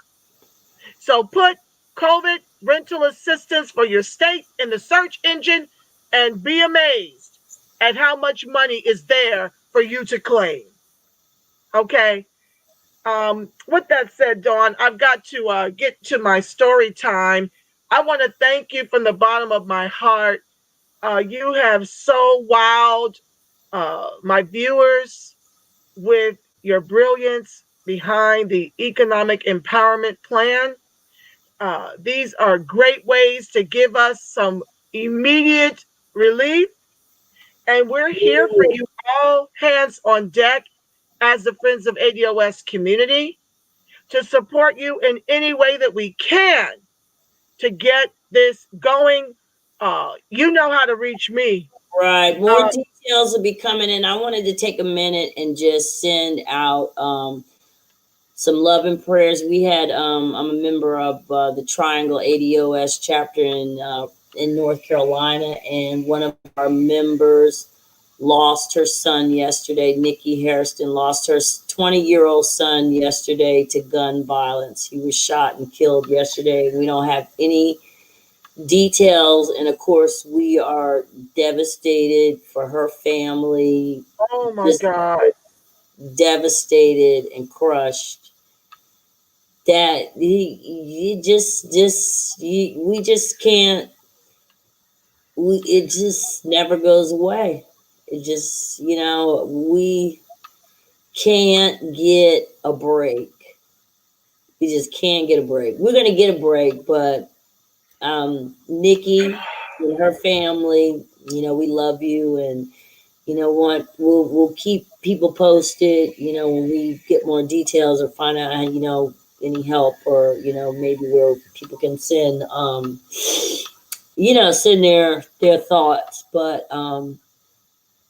yeah. Dawn, my heart, just please give Nikki my love. I will. And whatever you need of me here, GoFundMe, whatever you need, let me know immediately. That's just, I'm speechless. I know. I can't. It's getting closer and closer to home. I know. With each execution, it's like. I know.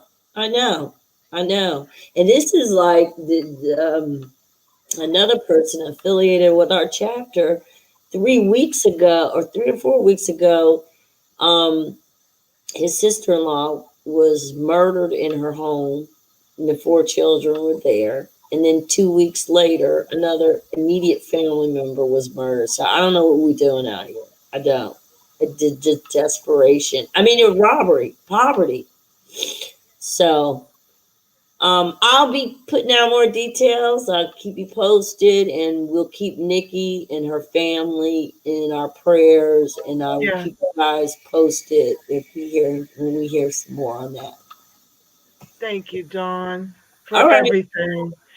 We love you, Black and Strong, sis. If you want to listen in to the rest, I can just put you down in the stream, and you can just listen if you choose. Ciao. I'll watch it online. All right. Thank you. Night. Thank you, my love. Peace. Good night. Bye-bye. That's a lot, family. I've worked with Nikki, and during our grassroots work, she's an amazing mother and advocate for American descendants of chattel slavery, just working tirelessly for her family and for the movement. So this saddens me greatly.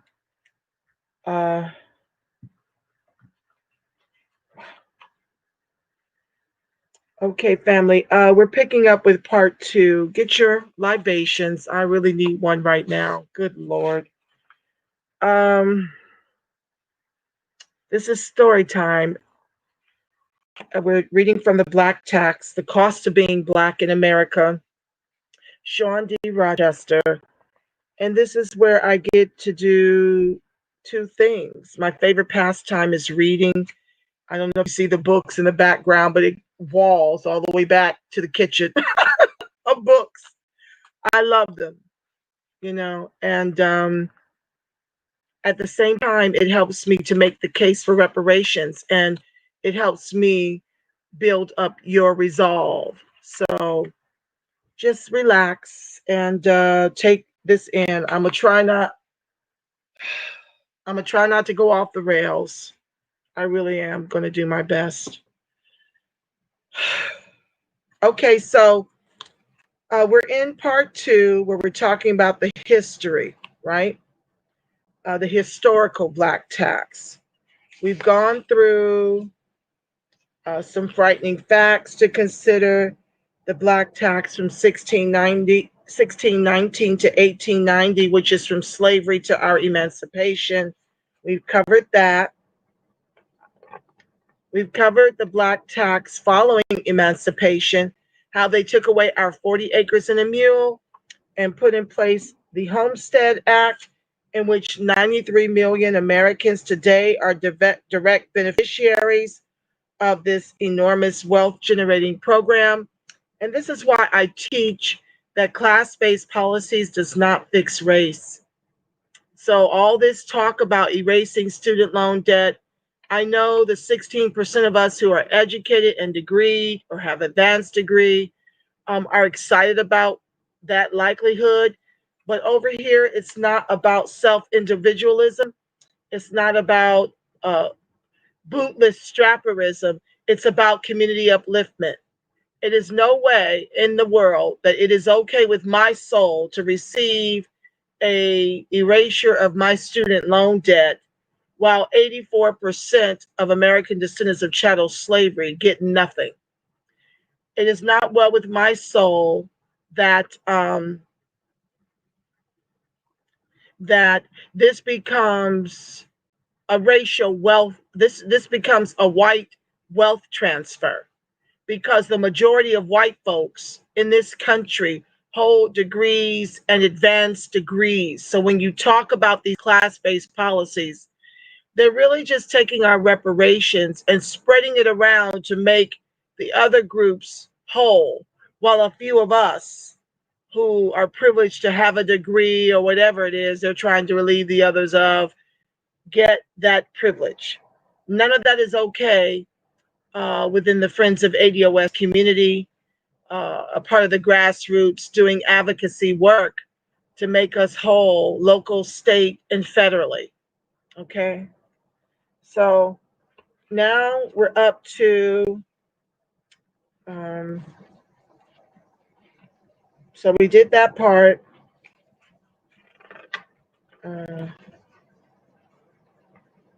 Now we're on black tax in the labor market, okay? Anti-black discrimination from 1935 to 1965. And of course, I'll be commenting in between. In 1934, the median annual income for a white household was about $1,500. For black households, 65% of whom worked as domestic employees and agricultural workers, the median annual income was $474. White folks' median income, $1,500.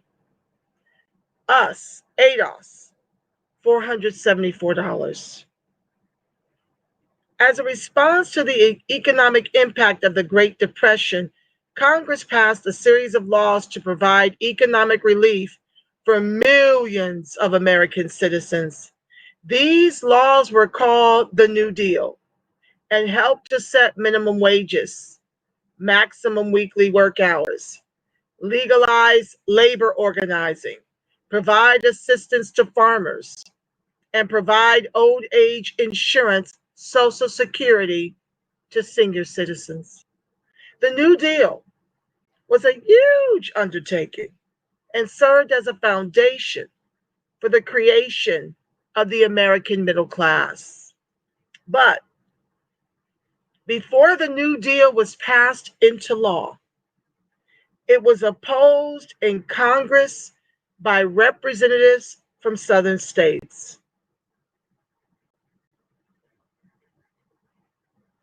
Okay? In order to get the New Deal passed into law, two important amendments had to be made to the bill. The first was the exclusion of agricultural and domestic workers from New Deal benefits. And the second would be to allow for the distribution and administration of benefits at the state and local level. So who were the agricultural and domestic workers that were written out of the New Deal? American descendants of chattel slavery. So when we tell you this is not about immigrants, it ain't about white folks, this is between us and this government, I'm hoping you understand why. The government creates the problems, then solicits American descendant of chattel slavery's vote to be the solution, while never being the solution and coming up with new ways to tether us to the bottom of this country as the permanent underclass. Although Black Americans had been relegated to the lowest wage, lowest skilled jobs with the least opportunity to accumulate wealth, and were in dire need of economic support from the New Deal, the severity of their economic deprivation would continue, because the First Amendment to this bill eliminated 65% of the Black labor force, and the second change allowed Southern authorities to exclude almost all other Black laborers from getting New Deal benefits. This had far-reaching ramifications. In 1935, Congress passed the Wagner Act, which legalized labor organizing, but non-whites were specifically excluded from it. This meant that high-paying union jobs and the benefits of medical care and job security that went along with them were denied to non-whites, an exclusion that lasted well into the 1970s. Minimum wage regulations also proved disastrous for Black workers, because those regulations made it illegal for employers to hire people who weren't worth the minimum because they lacked skills. As a result, some 500,000 Blacks, particularly in the South, were estimated to have lost their jobs, family. The story in agriculture was particularly grim, since 40% of all Black workers made their living as sharecroppers and tenant farmers. The Agricultural Adjustment Administration, AAA, acreage reduction hit Blacks hard. White landlords can make more money by leaving land untilled than by putting land back into production. As a result, the AAA's policies forced more than 100,000 Blacks off the land in 1933 and 1934. Even more galling to Black leaders, the president failed to support an anti-lynching bill, which has not been supported to this day, and a bill to abolish the poll tax. Let me take a breath right there, family, because I want to introduce something to you about anti-lynching, lynching period for Italians, that this country with 3 Ks paid the Italians. You need to hear this. Give me a second.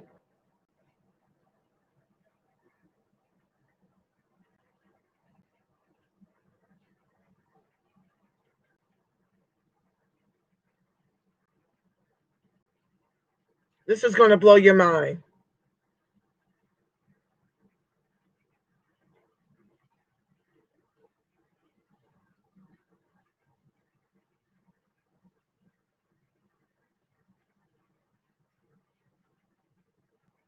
Sounds about white. This is News One. Government paid reparations for Italian Americans who were lynched. More than 4,700 people, mostly African American, were lynched between the years 1882 and 1968. The federal government, this is an article dated March 31st, 2019. The federal government reportedly paid reparations more than a century ago to family members of Italian immigrants who were lynched in New Orleans, while Black families are still demanding justice. New Orleans plans to issue a proclamation on April 12th apologizing for the 1891 lynching of 11 Italian immigrants who were killed after acquittals in a police chief's murder, the Associated Press reported Saturday. The incident has been called the most deadly lynching in American history, even though African Americans were by far the main victims of lynch mobs. In 1892, the federal government, with our tax dollars, paid $25,000 in reparations to the families of the lynched Italian immigrants, according to the AP. The lynching stemmed from the ambush murder of a police commissioner, David Hennessy, in 1890 by 4 men. Hennessy reportedly blamed Italians as he died.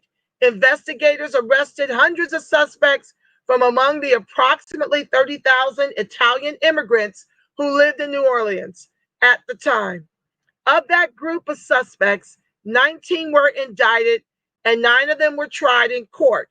Jurors acquitted 6 of the men, but were unable to agree in 3 of the cases, as the other suspects remained in jail. A mob decided to take matters into its own hands. The jailers reportedly opened cell doors and told the men to run. 9 of them were gunned down and 2 other men were hanged. The U.S. came under pressure from Italy. Has Africa ever come to our aid about the lynching and the reparations that are due ADOS? They sold us into slavery. But do you see them fighting?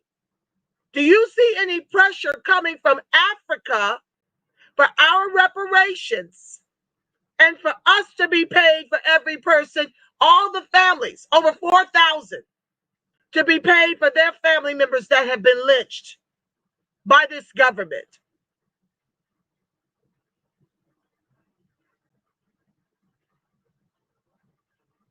The U.S. came under pressure from Italy after there were practically no consequences for the New Orleans officials who allowed the killings to take place. Italy demanded that members of the lynch mob face justice and that the government pay reparations to the victims' families, while telling American descendants of chattel slavery no to our reparations. Right, family? Members of the lynch mob were never punished, but the government paid $25,000 to each family. Our tax dollars. In December, the U.S. Senate, in a historic vote, unanimously approved a bill to make mob lynching a federal civil rights crime after almost 200 failed attempts to pass anti-lynching legislation over a century. The Senate bill underscores statistics supported by research compiled by Tuskegee University that more than 4,700 people were lynched between the years 1882 and 1968, according to NPR.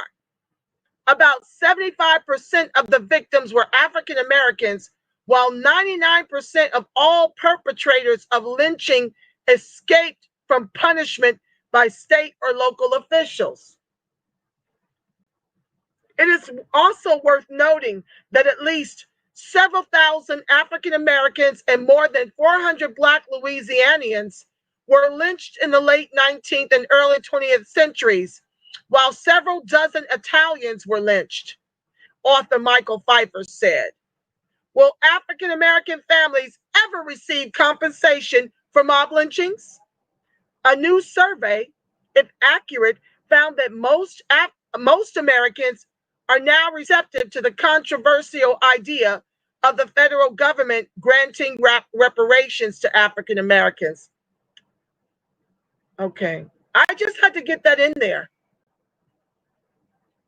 since that is a pivotal point in my reading for today. Italy fought. Africa has never fought, but they want you drunk in love with Pan-Africanism. They want reparations, for being in this country, for choosing to come here as immigrants after selling us into slavery. They want the reparations that is owed specifically to American descendants of chattel slavery. That's what Sheila Jackson Lee, who's over the HR 40, is working with NARC and COBRA to include all Blacks. And that's why here at the Friends of ADOS TV and within the grassroots I partner with, we fight for our distinction as American descendants of chattel slavery to unflatten Blackness so that we can be seen, so that the stain and the shame of this government can be seen on the largest group of Blacks in this country whose ancestors built all the wealth these immigrants eat from that table we are the legs of. That's what I'm here to do. And the new Black media, some. Okay? Back to the text. This part is almost over. Then I'm going to read the Black tax from the GI Bill, 35 to 65, and I'm going to call it a night. Pray us out.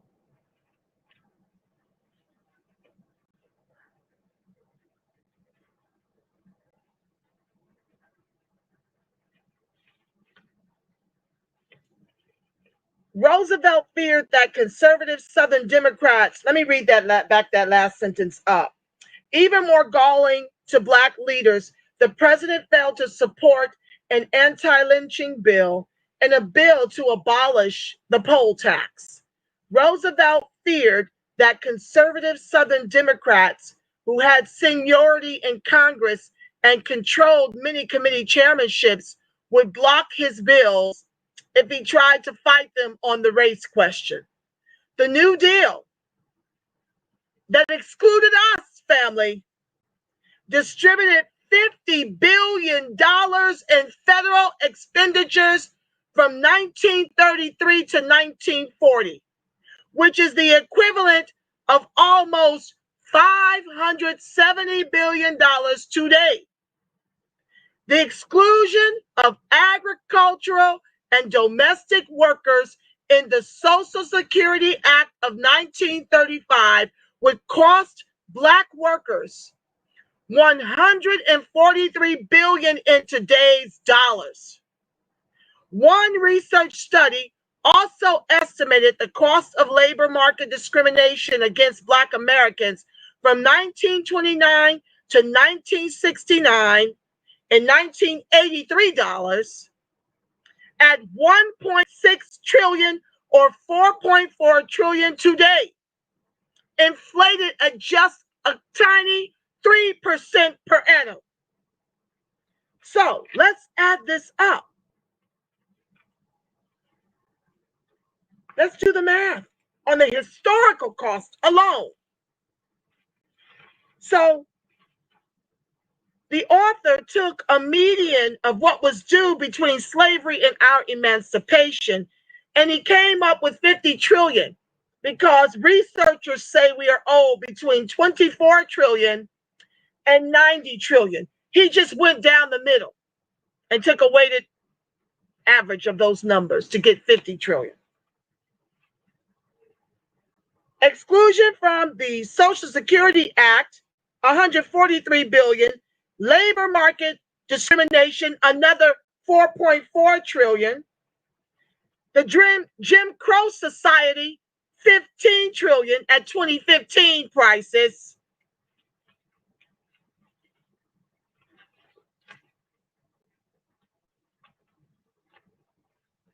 Value of slaves in 1860, around 22 trillion. Value of uncompensated labor from 1619 to 1865, up to a median of 50 trillion, like I said prior. So let's jump into the black tax from the GI Bill. That's small too, just like that segment. And it's like a page and a half. And I'm going to stop there because separate but equal education is a little lengthier. We'll get into that on either Tuesday or Thursday.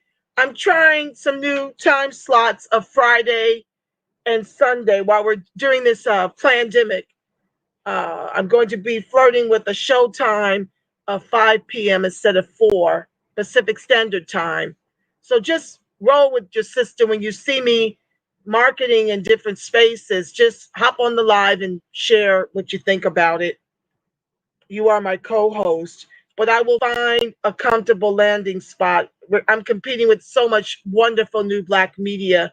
I don't want the audience to be divided, although there's so many of us, but I'm still growing over here.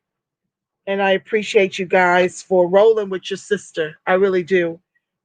So let's deal with the black tax from the GI Bill, 1935 to 1965, and then I'll pray us out. The GI Bill of Rights was another series of programs that poured an additional $95 billion into expanding opportunities for soldiers returning from World War II.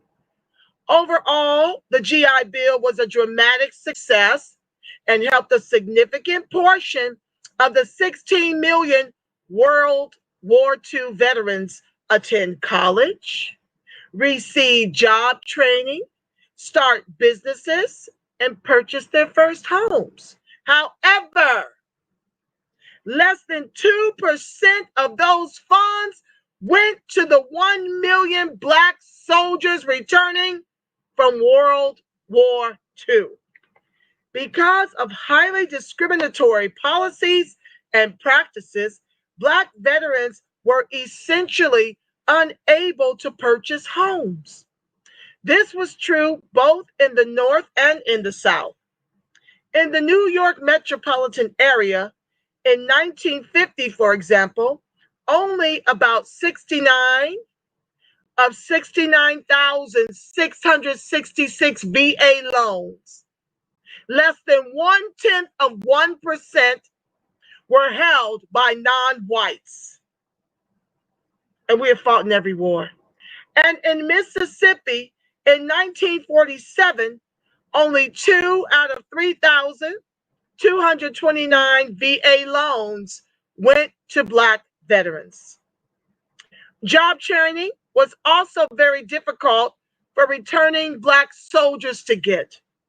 By October 1946, 6,500 former soldiers had been placed in non-farm jobs by the Employment Service in Mississippi.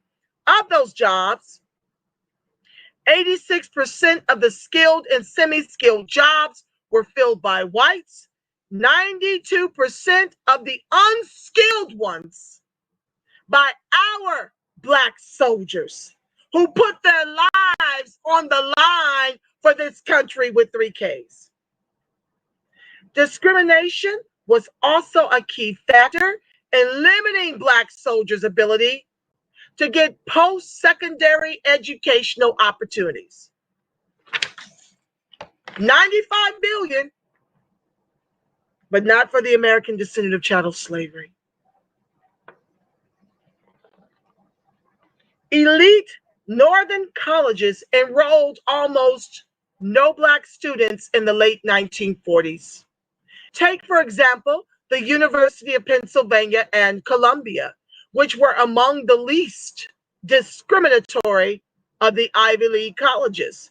Yet, still enrolled only 46 Black students, even though they had combined student bodies of 9,000 in 1946. Because Blacks were excluded from white schools in the North and still under segregation in the South. Excuse me, I have to yell at my child. Do you hear all that background noise? Genesis, Nirvana, I can hear you on my show. Go in your room and close your door. Oh, sorry, family. I thought I muted you. I'm still a mama. You know how it is. ADOS life. Discrimination. Okay. Because Blacks were excluded from white schools in the North and still under segregation in the South, approximately 95% of Black veterans had to seek post-secondary education at the 100 Black colleges in the South that were chronically underfunded and lacking first-rate facilities. And so what's happening to us now, family? Under the auspice of institutional systemic racism, are we even at the Black colleges anymore? Or is this predominantly taken over by white and immigrant students and administration? I can't seem to get my finger on the pulse of that data. If someone knows how to get that data, I'd be very grateful to look at the numbers. As Kamala brags about erasing the student loan debt of HBCUs. How is that benefiting American descendants of chattel slavery who are owed reparations in the trillions over multi-generations? If we're not even at those institutions, because we can't afford to be. What is the point in our students getting advanced degrees when they're discriminating against us in the job force and not hiring us? White high school dropouts are more likely to get gainful employment than college degreed American descendants of chattel slavery. Down here in Los Angeles, based on Color of Wealth LA, 2004 to around 2014, not even current, 44% of us hold advanced degrees, but are only 6% of the private sector. Now they've come up with another way to discriminate against us by demanding that you know Spanish. In the country our ancestors built with their lives. Immigrants didn't build this. Immigrants chose to come here, and they climb up over top of us using benefits meant to entitle and give us advancement, like affirmative action, which by and large benefits white women first, immigrants second, LGBTQ third, which we are less than 1% of that population, and then American descendants of chattel slavery if there's anything left. This is why we're on our square, like a steady drumbeat, demanding reparations and a Black agenda in exchange for our vote. This is why I'm pushing a Democratic down ballot red top of the ticket strategy. We must weaponize our vote and socialize our suffering. There is no other way out of this into our wealth position than we weaponize the only commodity we've got, that vote, instead of just continuing to give freebies to a president-elect who tells you to prepare to bow down to Hispanics. Prepare to bow down is what he told the civil rights leaders in a recent not-so-leaked audio. And tell you, you've got to wait till after the Georgia primary. He told Ice Cube to wait. Now you got to wait till after the Georgia runoff in January. And then there'll be another reason to wait. Furthermore, what the civil rights leaders were asking for was more in terms of police reform. I didn't hear not a one of them talk about the egregious racial wealth gap and how to close it. Not a one. Maybe they did. Put it in the chat. Moving on. Back to the text.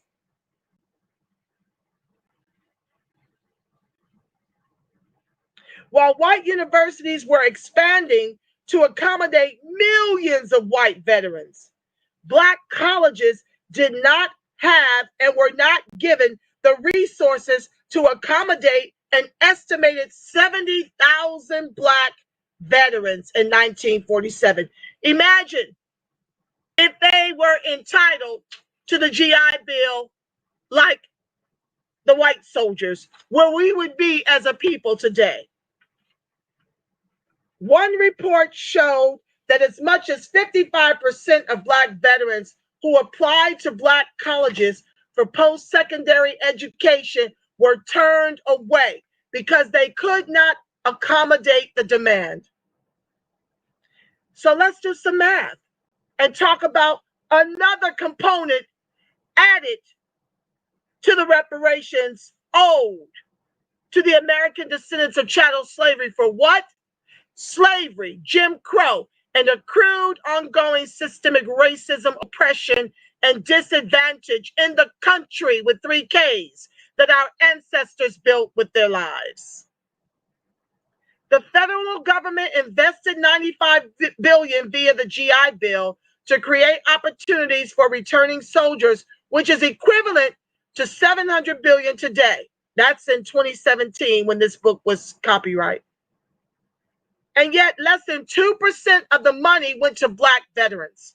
And while less than 2% of Black Americans had a college degree by 1950, and Blacks in general had a strong desire and need for post-secondary education, they would be kept out of colleges and universities for another 20 years, while millions of whites received government subsidies for post-secondary education. So, cha-ching, let's add up to $45 billion more dollars denied to the Black soldiers. That's the GI Bill. Now, I would venture to say the cost of it in today's dollars is significantly more than $45 billion. Okay? Significantly more. So next week, family, either Tuesday or Thursday, I work on these subgroups for things that are happening locally as well and for the state. So I will let you guys know. It may be Thursday because Friday is actually Christmas. We'll see. Christmas Eve sounds like a great time to come to you. But we're going to go over. Hold on.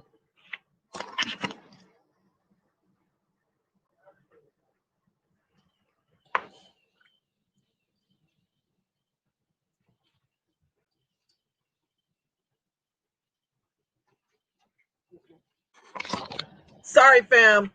Sound like somebody was coming in my house. Okay, so on Thursday, we'll do the Black tax separate but equal education from 1896 to 1954. With that said, family, we're at 2 hours and 13 minutes. I will read your comments offline. This went a little longer than I anticipated. I want to pray you out, family. I hope you got a lot out of today's reading. Yeah, and that you are strengthening your resolve to not only get in this fight with us, but to share, and impress upon all American descendants of chattel slavery to draw a hard line in the sand for the reparations we are long overdue. Okay? I want to pray you out for my peace of mind, especially given the travesty of Nikki Hairston's son in North Carolina. This is why I put a covering over you guys, because we are being squeezed from all sides, family. Thank you all for joining the live. Thank you for being the wind beneath my wings. Thank you for allowing me the privilege and the honor to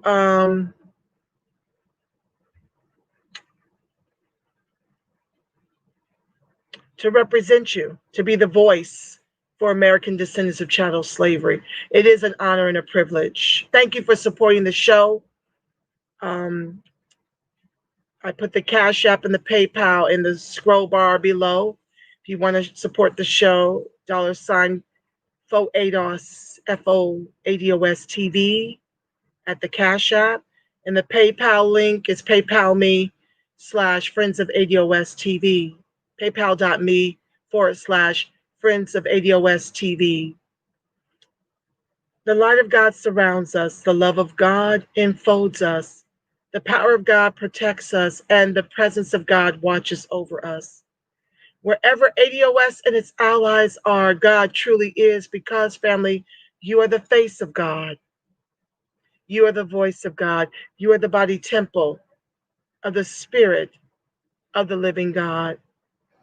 Until next Thursday, family, you make it a beautiful, God-inspired rest of your evening and work week. And you go out here in these streets and show the world the truth of who you are. I love you, Black. I love you, strong.